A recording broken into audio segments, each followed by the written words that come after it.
Okay, welcome to another edition of the Above the Bridge podcast. This is episode 29. I'm your host, Thaddeus. Shout out to our producer, boy band John. What's up, John?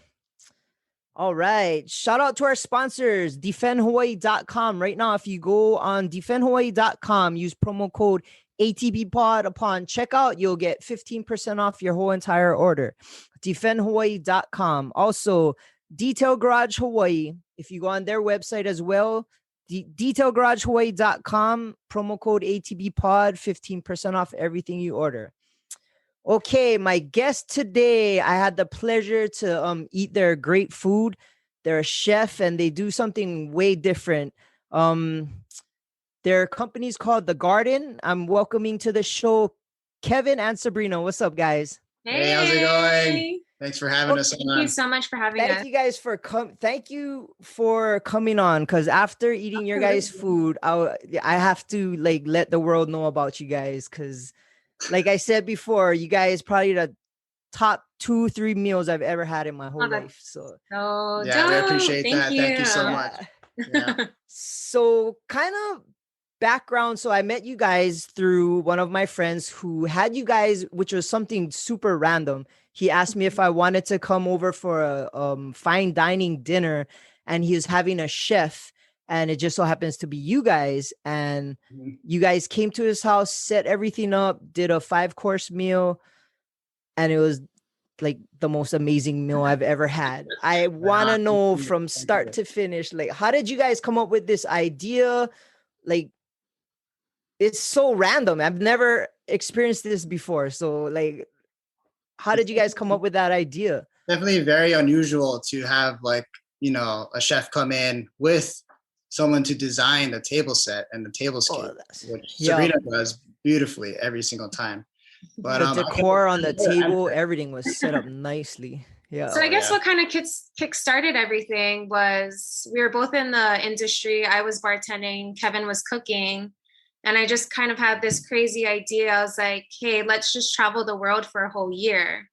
So we planned everything for a year. And then we just left Hawaii and traveled 26 different countries. And we left to gain inspiration for our future. So while we were traveling, I just kept thinking, let's just do a private dining experience at home, make you feel like you're somewhere else in the world. Make you feel like, you're in a different country or whatnot. We're going to transport you out of your home, even though you are in the comfort of your own home, and kind of just set this setting, this ambiance where you just feel like you're in this 5-star restaurant or something. Yeah. So the idea definitely. Sorry, go ahead. The idea came through just utilizing our skills we had.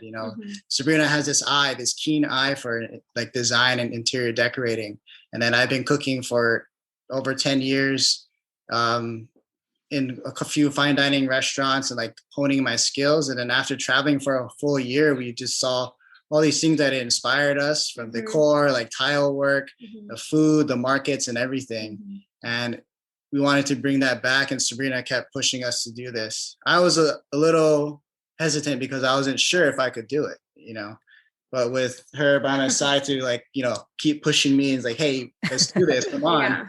And it all started when we did a dinner for her birthday with all of her girlfriends, and we saw that we could do it, and that's where it really started. So have you had any? Go ahead. We were gone for a whole year, and then we got back right when the pandemic started, or the shutdown happened in Hawaii. And Kevin was working at 53 by the Sea before we left on our travels, and as soon as we got down here, 53 by the Sea called him and asked him to come back to work.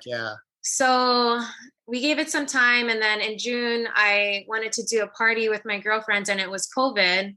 So I was like, okay, let's just set it up at home, make it look really nice. I worked with Kevin on the menu, and it just was phenomenal. Yeah. And Sabrina killed it with the flowers. We had a mobile bar that I had to build from scratch. I built a mobile bar. First time I ever built anything in my life.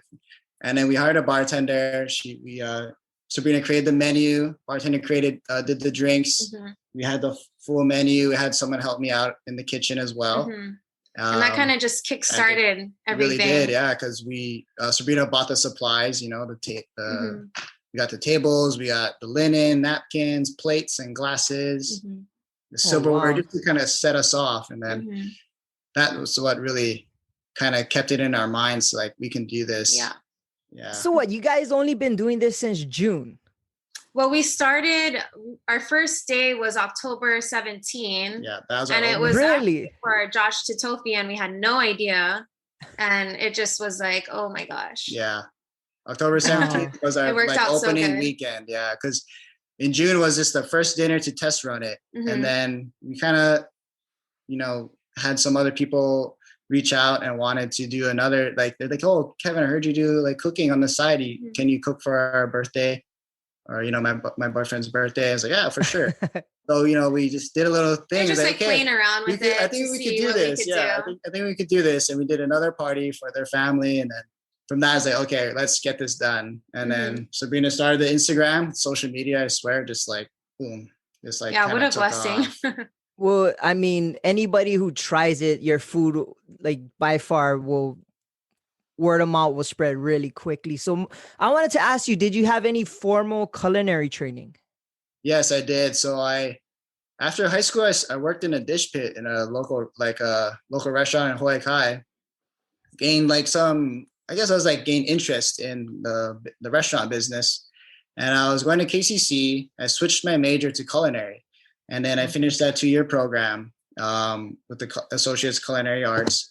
And from there, I just went to another restaurant called Stage, and I worked there for like 5 years under their chef, and gained a lot of inspiration, gained a lot of knowledge working with them, and then continuing to like learn on my own on the side, like reading books or just staying up to date with the new trends. And then from there, I tried to continue on to work up that corporate ladder of being the sous chef, being the executive chef and stuff like that. And never really reached that point. And Sabrina was just like, hey, let's just be your own chef, I was telling him for the past 7 years. Yeah. Kevin really didn't believe in himself as much as I did. Yeah. Because I saw something in Kevin, and I always had to keep pushing him. Every single day while we were traveling, we were talking about business, and I kept telling him, we need to do this. We need to do this. And COVID happened. Perfect timing to do it. You know? Something like this, especially. So how many times did you tell him I told you so? Almost every week. I told you this was a good idea, because people ask us, oh, so how did you start this? And we're like, oh, okay, let's tell the story again. Okay, wait, let's back it up first. How did you guys two meet each other? We met at a mutual friend's bonfire birthday party out in Oklahoma Bay. So it was like 8 years ago. Yeah. 8 years ago back. Well, I'm 30 now. I met her when I was 23. And we just met. We kind of vibed really well, and then went on. Did you cook for her first? I didn't. That would be the. No. Oh, I was gonna say that. Now I know how you got her if you cook for her first. Well, we talked about cooking, and it was like, oh, I love cooking I'm too. the one that always cooks. Kevin never cooks. She cooks at home. I cook at work, and then. Oh, okay. So you kind of decorate the whole area. I kind of was taken back. I didn't know that you guys was going to do all that stuff. So when we got there, I seen you setting up, and you created like a whole ambiance that would kind of be in a fine dining restaurant, if not better. I mean, you did the floral to the table to the seats and everything. Did you have formal training learning that kind of stuff, or was it just like Pinterest or something like that? It's so funny. I've just been like really creative at a young age, and I was always trying to figure out like what my passion was. I went to college and I got my degree in health, and I was working in a hospital, and I didn't like it. And I guess when I just really wanted to do something creative, and I didn't know what outlet there was for me. And I guess what really kickstarted everything was just traveling and taking pictures and being like having an aesthetic eye and whatnot. And that kind of transformed everything into table setting and whatnot. So that's kind of how I guess it started, Well, it matters because it definitely set the tone from when we sat down, or it was just Yeah. like, whoa, like this is something different. And Yeah. what you guys have created was a fine dining experience at your home, which was different. But the food, man, like so kind of run me through your menu and your concept behind some of the stuffs that you do, because like some of the things you made, I didn't even know was possible or existed. Like you had like your He has a sorbets to the, dictionary in his I mind. know. Yeah, I got like an encyclopedia of just like, cause like she's always like, do you know if that's gonna taste good? I'm like, I mean, in my mind, I just have like, I memorized different flavors. I memorized how they worked together before. And then if someone has a request, I'll research it and be like, okay, let me try and make that. Like this past weekend, we had someone ask for a molten lava cake. I'm not a baker. I've never done it before. And I was like, okay, let me just see if I can do it. Found the recipe. I was like, I think, yeah, let's do this. We can do it. And, you know, successfully, it came out really good. Yeah, she liked it. So I was like, oh, wow. Perfect. Not too bad. She's my toughest critic too. I am. I really That's am. good. Yeah. Because she won't lie. Yeah. Yeah, she won't lie to me at all. So from the beginning of the menu creation, I always ask the guests what they want, how many courses, what they like and prefer, meat, seafood, a mixture of both. If they're vegan, love to do vegan food, vegetarian, pescatarian. I try to do it all. Allergies as well. We've done gluten-free. We've accommodated anything from keto diet as well. Oh, wow. And from there, I started just creating flavors. I think of proteins that are available, try to use like local fruits and vegetables, local seafood. Beef is a little difficult because we can only get it from Big Island, and this amount and the supply is not readily available all the time.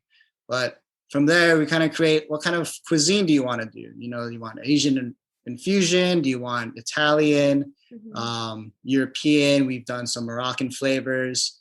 But the most popular recently has been Italian fusion. And then I love to make fresh pasta. So I always try to incorporate a pasta dish. So for your dinner, we did a whole lobster ravioli. I put half lobster in the raviolis.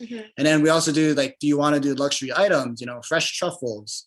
We do the A5 Japanese Wagyu, and then you can get it from multiple prefectures, different levels. Also like Australian, caviar. We can do caviar. So like whatever you want, we try to make it happen. Yeah. So it's not like you have like a menu where you send out to your guests and they can pick a la carte. It's more like you ask them what they are kind of in the mood for, what they want, and you form a menu according to their wants. Yeah, we customize everything, from head to toe. Oh, that's crazy. Yeah. Some people may think it's a little more difficult because they have to put their due diligence as well to figure out, you know, someone's dislikes or not. But honestly, when you do that work, it really, we cater to you. We want you to, you know, enjoy this experience the way you can dream it, and we'll create it for you. Yeah. So creating these different dishes, I would assume you got to try them out, like you said, and have her try it. But does it take a long time to where it would be perfect? Like, okay, now I can serve this dish. Or is it plenty trial and error and then finally you get it? Or does it come kind of quick? Trial and error. There are some, yeah. So like when I'm making the food, I do things that are relatively familiar to me, technique-wise, process-wise.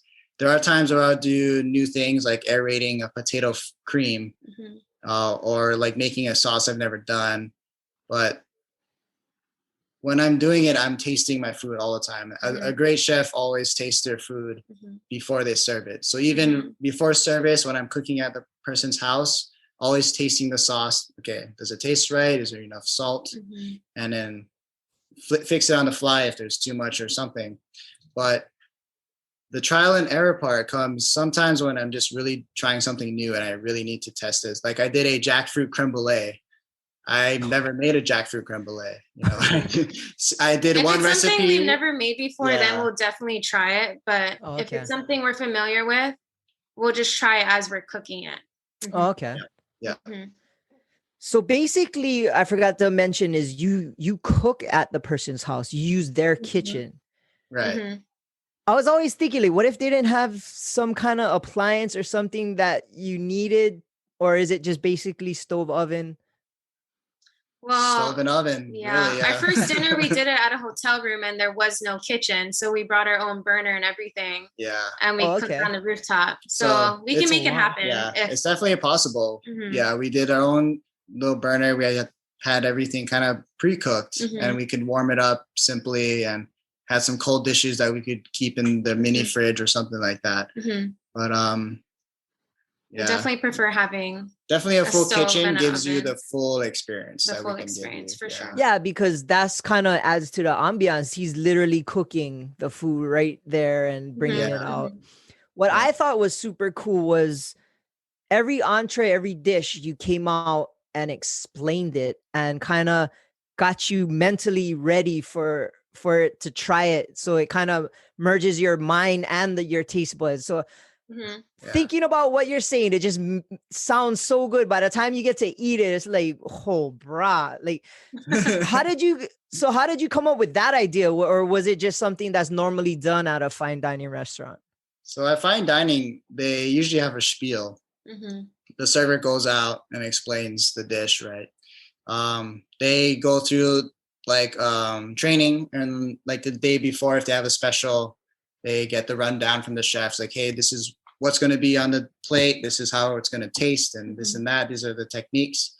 So it was cool to like for us to do it where I come out and explain it, the one who cooked it, because normally at a restaurant the chef never comes out to do that.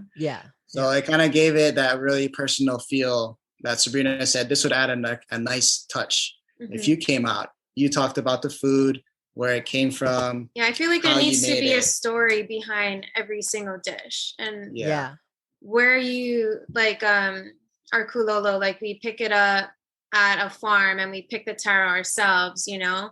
I feel like it's so personable, and our message is about sustainability. So it's important to talk about that when we're serving the dishes. So what shocked me, being that it's about sustainability, was you guys grow a lot of your ingredients. So I imagine you guys have a big garden, right? Yeah.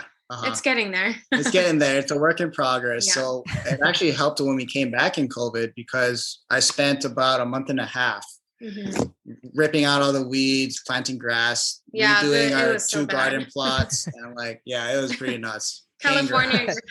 Dahlias I was just everywhere. digging that out yesterday. Right. Rocks and stuff. So we brought in a few truckloads of dirt. Like I went to go pick up dirt from Hawai'i and like, kind of grass, redo the soil. So we planted a bunch of banana trees. Finally got some bananas a year later. We have papaya, avocado, lychee, guava, fig, cherry, spinach, arugula, a bunch of different herbs, sweet potatoes. Yeah, we're growing a bunch of stuff. And it's pretty cool. It's a community with the garden, because we got some of our vegetables from friends who are also interested in that, such as our sweet potato from a friend in Kailua. We got our huli kalo from another friend who works on a farm in Kailua. And then people who just want to trade. So I started growing a jackfruit tree. I had a bunch of seedlings. So I traded that for a finger lime tree with another buddy of mine. So it's a really cool community thing. And it's really nice trying to like showcase it and show people, hey, you should try to grow your own food, you know, especially with Hawaii being so far away and having to rely on shipping to get their fruits and vegetables. I love that we have the local farms here who are selling the new local produce. The Mari's Garden is blowing up.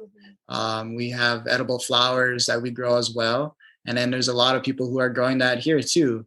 Kupu Place in Level Heights, they do a really nice edible flower variety. Yeah, they got a lot of microgreens and microgreens and too. So things you can use for salads and garnishes. We have a lot of things going on now in Hawaii, which is really and good.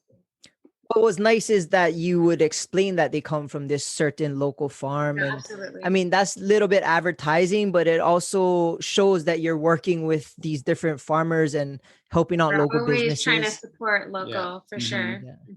And plus it tastes better, right? Coming from a farm that was grown here in Hawaii versus Safeway. Absolutely. Yeah, absolutely. Freshness. So your guys' garden is getting big then. Like, are you guys gonna expand, or like pretty soon you're gonna have to hire some workers? Well, I mean, we're keeping it a pretty small amount right now. We have like a couple 4x4 plots and some pots that we have a lot of things in. But our goal is to have a community garden so people can pick their own vegetables, herbs. That's a future plan. Or even for us to like pick it and we just leave it in a box or like outside and have, you know, free pickings, come by and grab, you know. Yeah. Oh, so that's pretty cool. That'd be cool. Where do you guys live? Aiea Heights. Okay. Yeah. So really good weather. Yeah. Rain, oh yeah, sun. exactly. Yeah. Yeah. Oh, that's awesome. So if you guys are doing all this, like what in the future will be like kind of like your goals?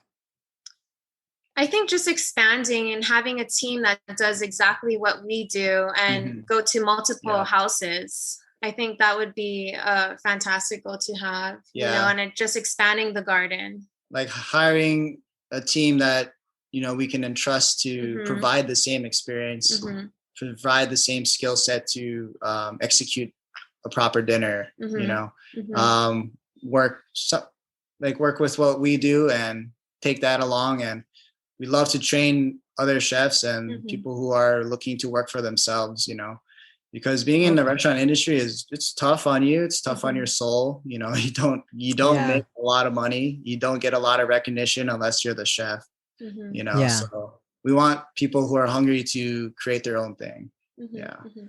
So have you noticed, was this a common business model prior to you guys doing it, or is this something that's kind of new in Hawaii? Because I haven't seen anyone that really brings the full experience to you. Yeah, I think we're one of the first in Oahu to do this as like a full-on experience, from the tablescapes to the menu and bar package as well. Yeah. I feel like most businesses down here, they have to hire different vendors to do different things. Like for me, I do all the flowers, the tablescape, the hand printing menus. I sometimes hand dye my runners and my napkins. Everything comes just in one package. You don't have to go to different vendors to get this whole event. Yeah. And we also, now that wedding season is opening up again and larger parties, we're doing a wedding at the end of June, and we're open to large events as well. Yeah. Oh, wow. So what is your biggest kind of amount of people that you guys could do this for? Any kind of number. Yeah. Yeah, whatever you want. We have a team of people who would happily work with us. Yeah. It's not just you doing everything. Okay. Well, it's cool because I guess the attention to detail, like you said, for the menus and every little thing just kind of shows professionalism and makes it whole. It matters. You're all right. about the little details for sure, especially with us here. Yeah. Like just putting like an edible flower, like people love visual things that look really nice and pleasing to the eye. Especially girls on social media, they want to take a picture of a dish that has a flower, has our edible 24 karat gold. You know, it's just those little touches that really stand out and makes the garden the garden. Yeah, for sure. And of course, your food is all over Instagram. Oh yeah. I mean, I think we posted some of that stuff. It's like, what I want to know is your Wagyu meat, like the beef. You brought it out, and it's steak. I had Wagyu before in Japan, and when you brought it out for us to eat, I was telling everybody, it tastes like meat butter. It just melted, and it by far the best steak I've ever had. What is that? You had it before in Japan. Yeah, I've had it before in Japan, and that what your guys was way better. It could have been the way you prepared it. Maybe the cow was sick that I ate in Japan. I don't know, but yeah, that was the best steak I've ever had. And I had aged beef, and I've had good steaks before. But you're like, so you got to bring that in, right? You can't. That's not a local thing, right? No, not at all. So when there are things that, such as truffles as well, with the Wagyu, I have a friend I made that he has it brought in Easy Wagyu Easy 808 Wagyu on 808. Instagram. Yeah. Okay. So Shout out to him. he reached out to us. He's like, hey, we have these great Wagyu products. Let me know if you ever need. He was the first one to do so, and I looked through his products. He's like, got a fair price point, and he's just been consistent with the quality. Everything it comes with a certificate of authenticity he sends me, and I can show it to the guests as well and show hey, they got a name and card, like they have the nose print of this cow here, like it's real personal. Yeah, that's how the nose print of the cow is actually like a fingerprint, so each one is different.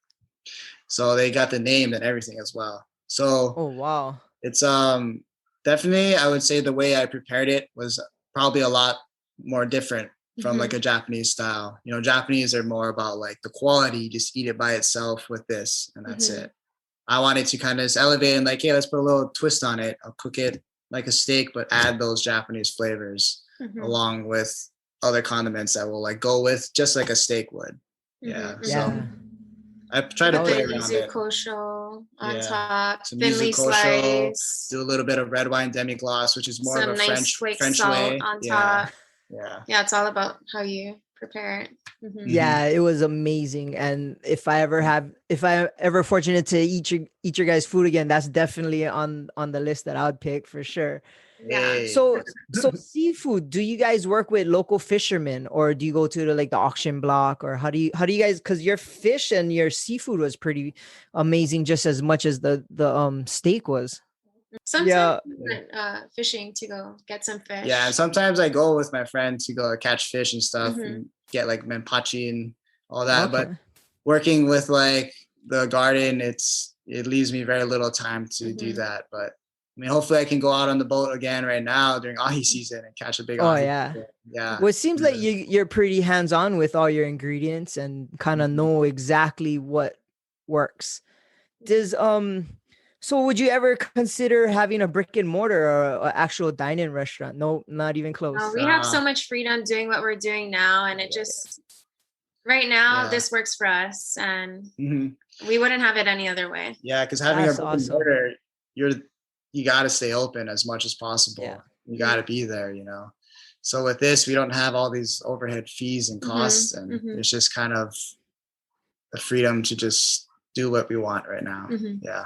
So I see it on Instagram. It says you're booked until August. So that's good business. You're constantly be getting booked. So we're so grateful and blessed through Instagram. So do you think it's from word of mouth, or is it straight from just from Instagram and that kind of stuff? Combination of everything. I feel like Instagram is a new word of mouth. Yeah. Oh yeah. Yeah. It's like people see that as like, oh, what is that? New followers coming in. Every dinner we do, like for a new person, we've never done one before, their friends see it and they're like, oh, what is that? Oh, yeah. Following us. They inquire and ask about pricing and all that. So it's been awesome. Like when we opened our books for July, Sabrina was able to fill almost all of the dates within one day. I was like 4 to 5 dinners. Like we're on that phone all day, just messaging back and forth. Like we have a wait list for people to contact when we do open our month, and we contact them first. But like, hey, we're opening our books. Are you still interested in doing dinner? And then we'll go down that list, and then we'll announce it so people can also see it again. Yeah, we take bookings 3 months out at a time. So we open up our August on June 1st. Yeah. So, so I couldn't book something. August. We can probably fill it up today if we wanted to, but we're gonna get all the inquiries and try to get people that haven't done a dinner an experience. Okay, that makes sense. So I couldn't book mine for December or anything like that yet.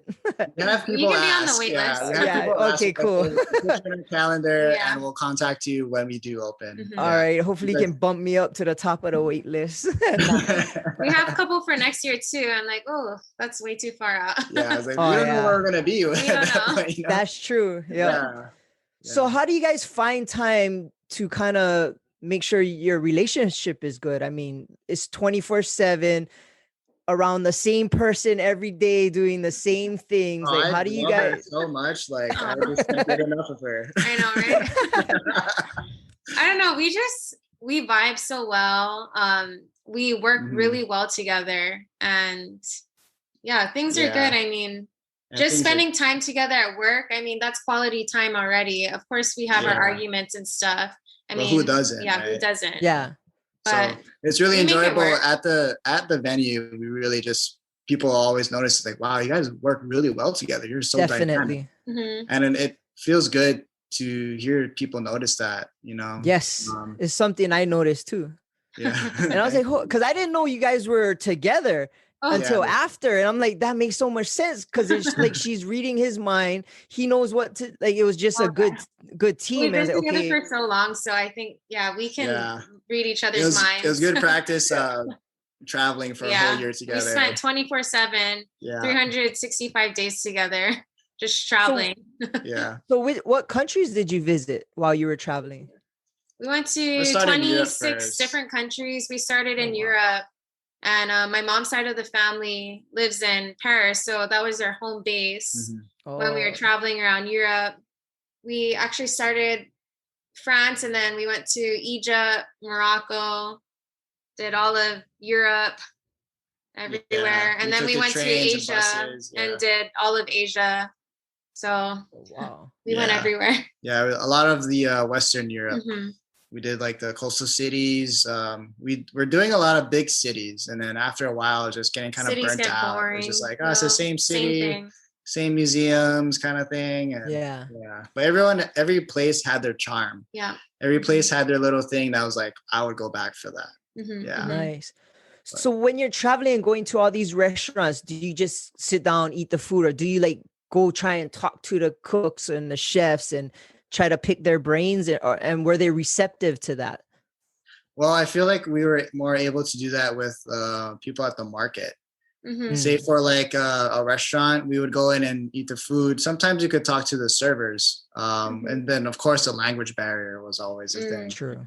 I mean, I taught myself some French and Spanish to try to get by, but even at that point, it was pretty difficult. If I was like, hey, I want to talk to the chef or something, you know, like, it would be pretty hard, I guess you'd say. I mean, the original plan was to go to France and try to work in like the high-end kitchens, but as time grew along and we just wanted to see as much as possible, that kind of just became on the back burners. Like if I could work somewhere, then I would. But a great thing we did was when we were in Spain, I got to actually cook with her uncle, who used to be a chef in Barcelona. So we cooked together as a family, and I felt like I learned more about cooking from that than I would at a restaurant.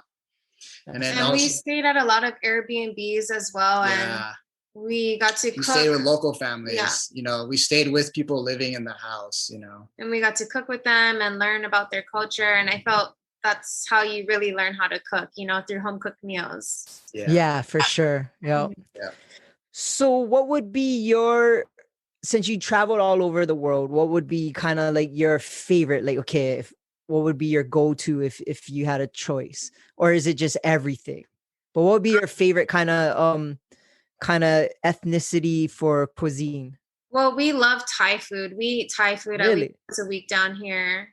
And we can't get enough of Thai food. Do you cook that? You guys can cook that? Well, obviously. We cook Thai food at home. Like tom kha, Penang curry. We'll do like papaya salads, stuff like that. We can do it all. I feel like while we were traveling, I feel like Greece had the best food. Yeah. Greece had the quality. They had great seafood. They had great meats. And the flavors are just fresh. You know, it's unreal. Surprisingly, we went to places in Italy and France and we're really disappointed. Really That's some really.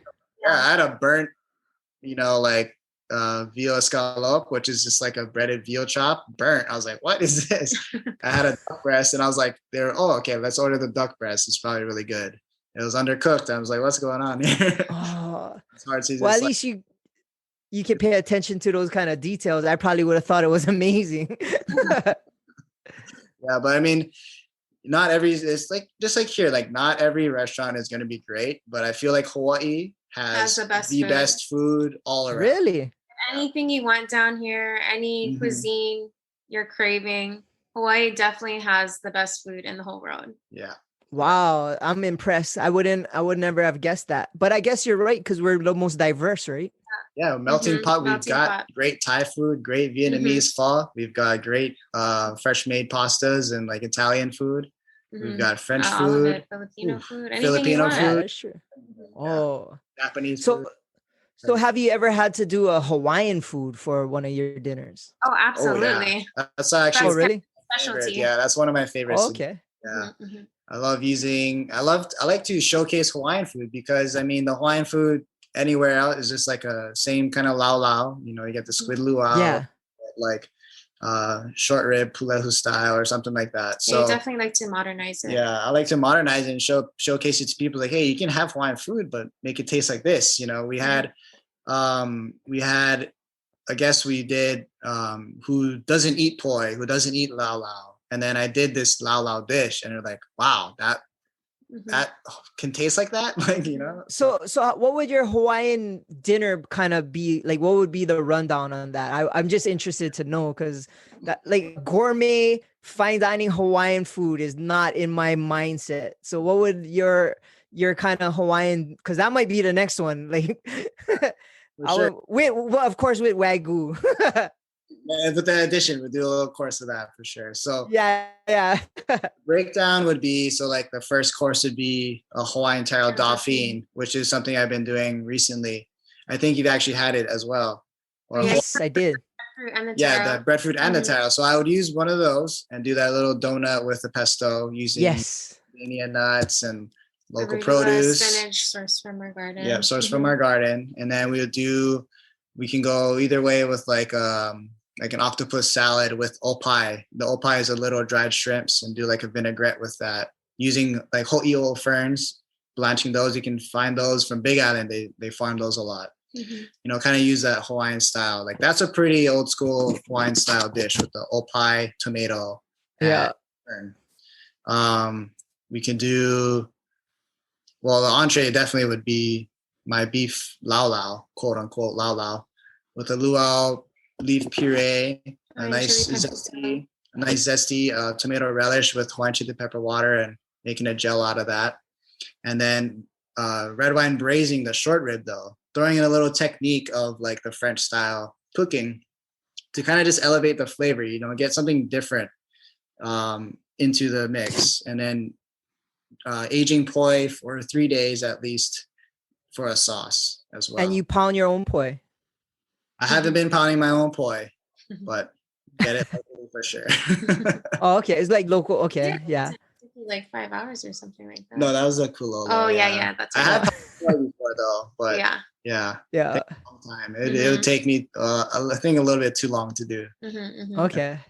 In between, we do like a sweet potato gnocchi, which is a little potato dumpling with coconut cream and using the sage butter sauce, throwing in some Portuguese sausage to kind of give it that local feel.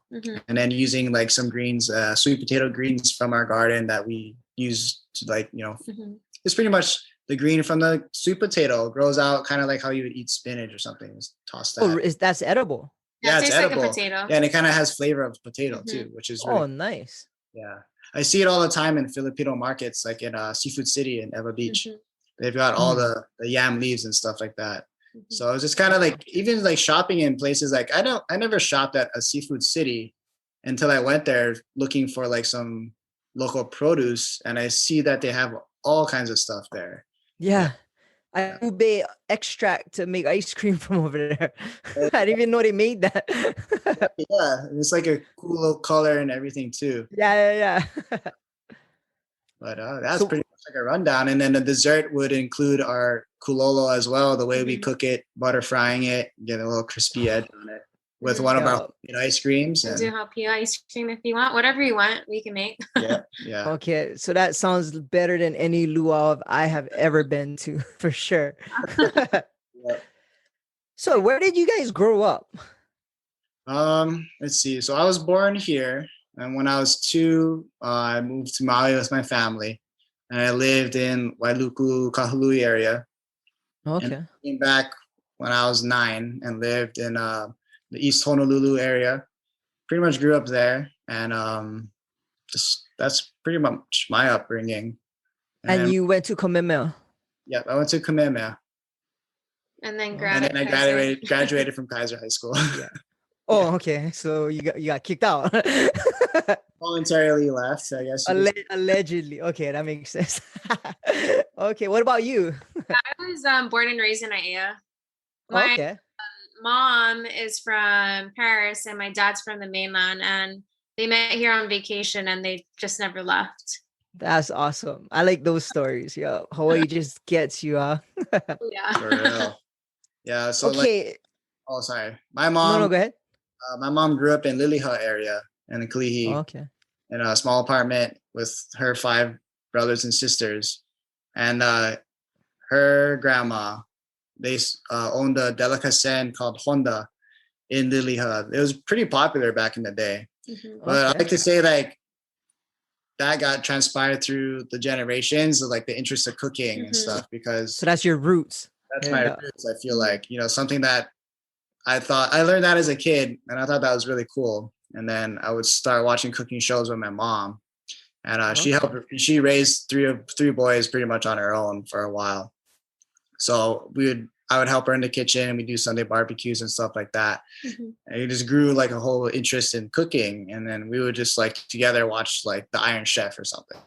So I even gained more inspiration. I was like, oh, this is really cool stuff. And then from there, I think that's where it kind of culminated this whole like culinary like interests throughout my like college career and life.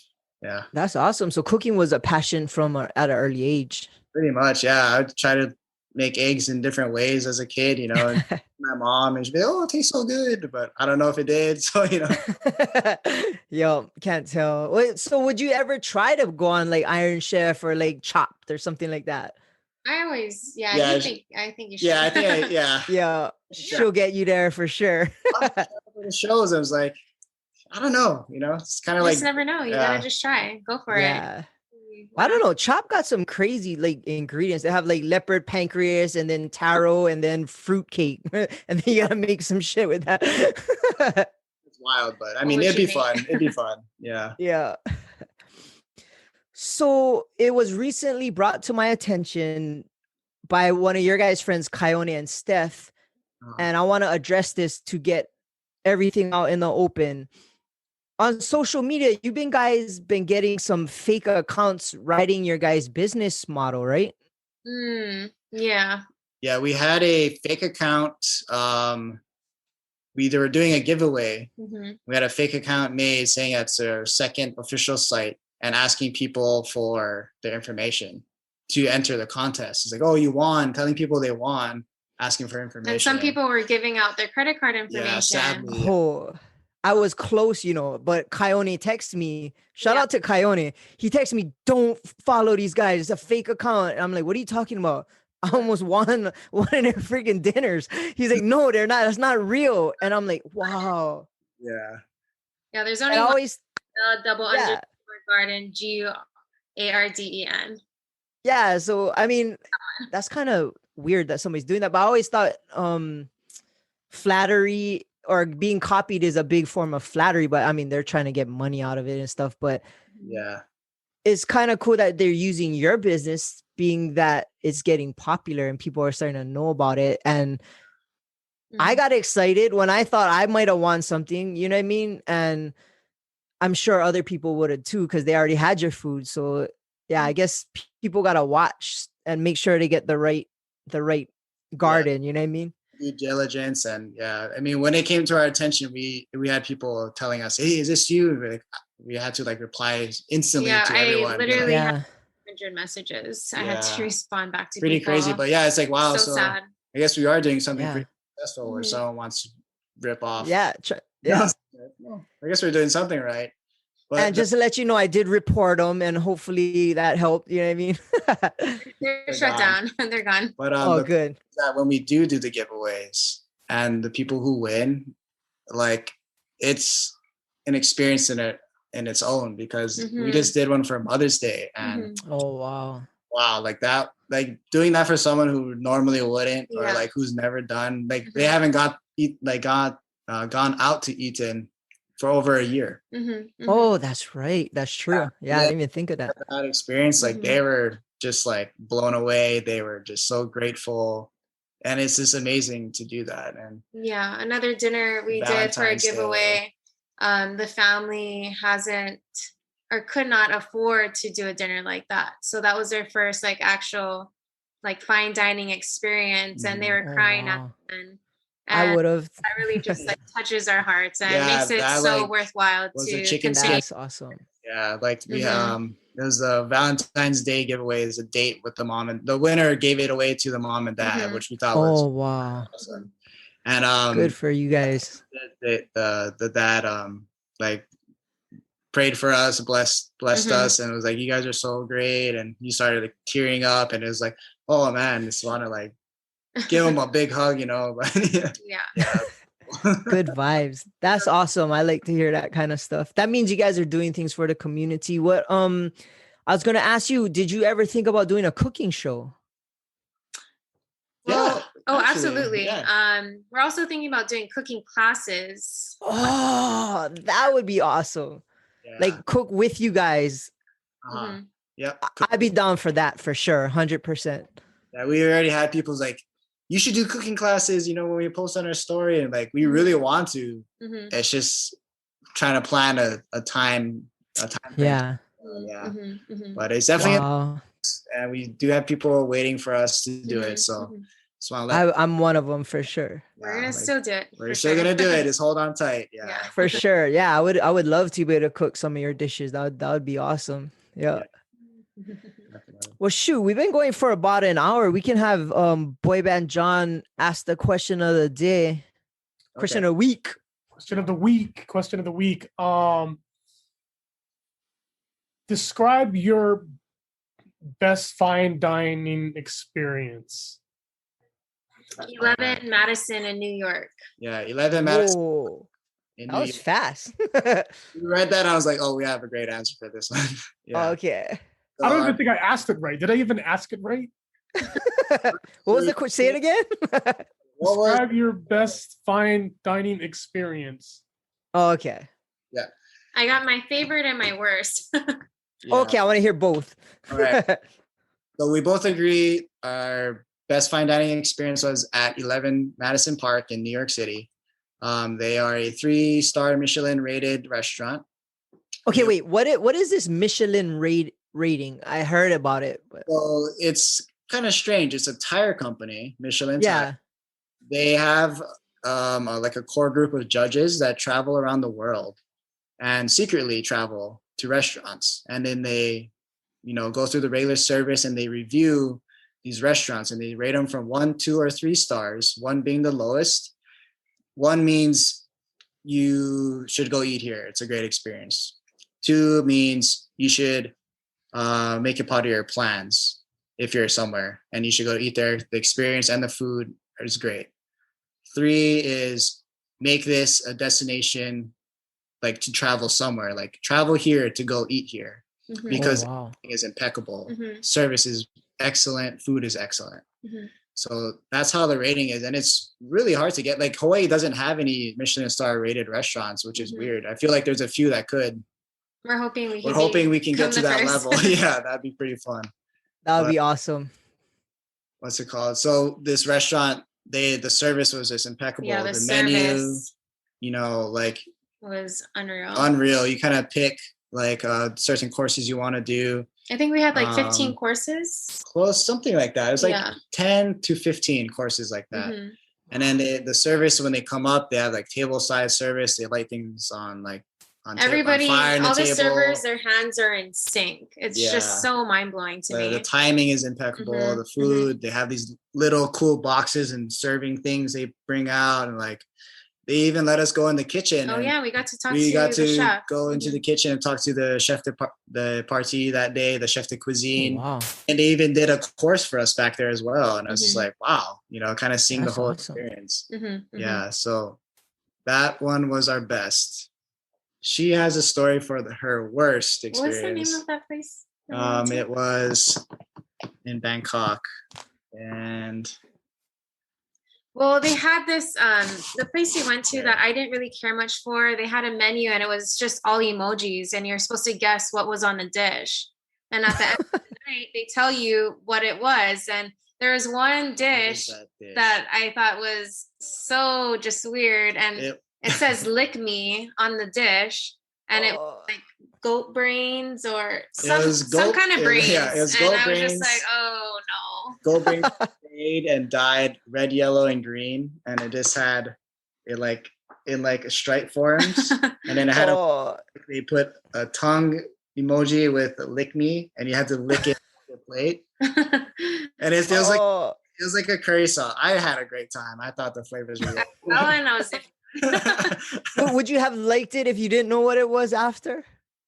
They don't tell you until after. Yeah, they don't tell you till after. There's like 20 courses and it's just all emojis on it. Yeah, it's just like a shrimp emoji or like a lollipop emoji or like a sushi emoji. Mm-hmm.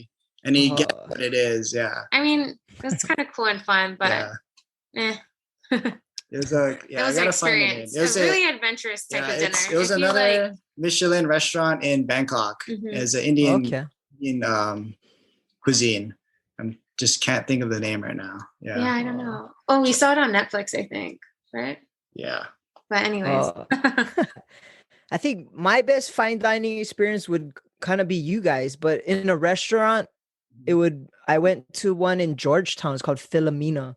And I guess it's known by DC that a bunch of presidents ate there before, but they're like you said, the way they brought everything out, described things, and their timing and how they presented themselves was mind-blowing, and the food was amazing.